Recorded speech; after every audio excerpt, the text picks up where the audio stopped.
Pred Novu godinu paketići na teritoriji gradske opštine Surčin stižu i do socijalno ugroženih.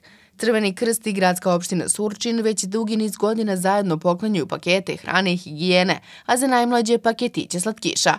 U Boljevcima su obišli 19 porodica. Svaki higijenski paket hrane i higijene je negde oko 10 kila težak, sadrži pirinač, šećer, ulje, brašno, mesni narezak, gotova jela, WC papir, znači ono bukvalno sve što je najpotrebnije jednoj porodici, a paketići su svi slajn i puni su samo slatkiša i svima delimo isto. Znači svaka porodica, bukvalno sve što damo jednoj porodici, to će svaka isto dobiti. Ne odvajamo ništa. Ovom akcijom paketiće su dobili meštani Surčina, Dobanovaca, Jakova, Petrovčića, Boljevaca i Progara.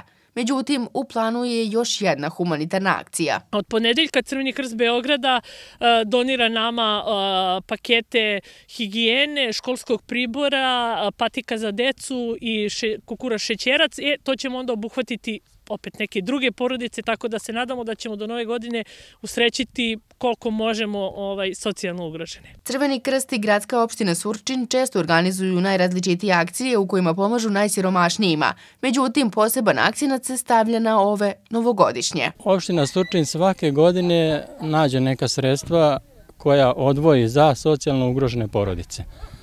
I to znači sve ta sredstva koja opština Surčin odvoji, znači usmerimo upravo u te socijalno ugrožene porodice koji baš nemaju sredstava